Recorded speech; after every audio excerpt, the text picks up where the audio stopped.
China and other countries are racing to catch up to America, having to do with AI, and we're not going to let them do it. যুক্তরাষ্ট্রের কঠোর প্রযুক্তি নিষেধাজ্ঞা কি শেষ পর্যন্ত চীনের অগ্রযাত্রা থামাতে পারল না? বিশ্বের সেমিকন্ডাক্টর শিল্পে নতুন আলোচনার জন্ম দিয়েছে চীনের সর্বশেষ পদক্ষেপ। রয়টার্সের প্রতিবেদনে বলা হয়েছে, দেশটির প্রথমবারের মতো নিজস্ব প্রযুক্তিতে তৈরি ইমার্শন ডিপ আল্ট্রাভায়োলেট বা ডিইউভি লিথোগ্রাফি মেশিন উৎপাদন শুরু করেছে। রয়টার্স জানায়, এই মেশিন চিপ তৈরির অন্যতম গুরুত্বপূর্ণ যন্ত্র। এতদিন এই প্রযুক্তির বাজারে প্রায় একচ্ছত্র আধিপত্য ছিল নেদারল্যান্ডসের প্রতিষ্ঠান ASML এর। তবে পশ্চিমা রপ্তানি নিষেধাজ্ঞার পর নিজস্ব প্রযুক্তি উন্নয়নে জোর দেয় বেইজিং। নতুন এই পদক্ষেপকে সেই প্রচেষ্টার বড় মাইলফলক হিসেবে দেখা হচ্ছে।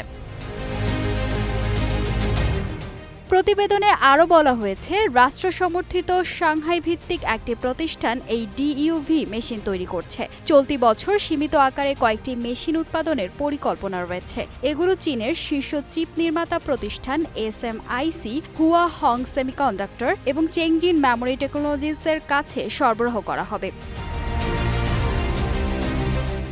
তবে বিশ্লেষকরা বলছেন, চীনের তৈরি এই প্রযুক্তি এখনই ASML এর সর্বাধুনিক যন্ত্রের সমকক্ষ নয়। উৎপাদন সক্ষমতা, নির্ভুলতা এবং নির্ভরযোগ্যতার দিক থেকে আরও পরীক্ষা নিরীক্ষা প্রয়োজন। তবুও এটি চীনের জন্য বড় কৌশলগত অগ্রগতি, কারণ এর মাধ্যমে বিদেশি প্রযুক্তির ওপর নির্ভরতা ধীরে ধীরে কমানো সম্ভব হতে পারে।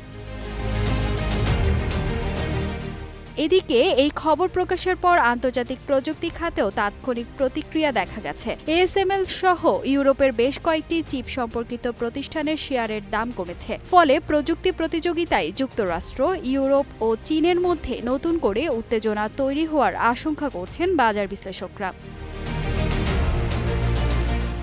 বিশেষজ্ঞদের মতে, চীনের এই অগ্রগতি তাৎক্ষণিকভাবে বৈশ্বিক চিপ শিল্পের নেতৃত্ব বদলে দেবে না। তবে দীর্ঘমেয়াদে এটি প্রযুক্তিগত স্বনির্ভরতা অর্জনের পথে বেইজিংয়ের বড় পদক্ষেপ হিসেবে বিবেচিত হচ্ছে। একই সঙ্গে যুক্তরাষ্ট্রের রপ্তানি নিয়ন্ত্রণ নীতির কার্যকারিতা নিয়েও নতুন করে আলোচনা শুরু হয়েছে।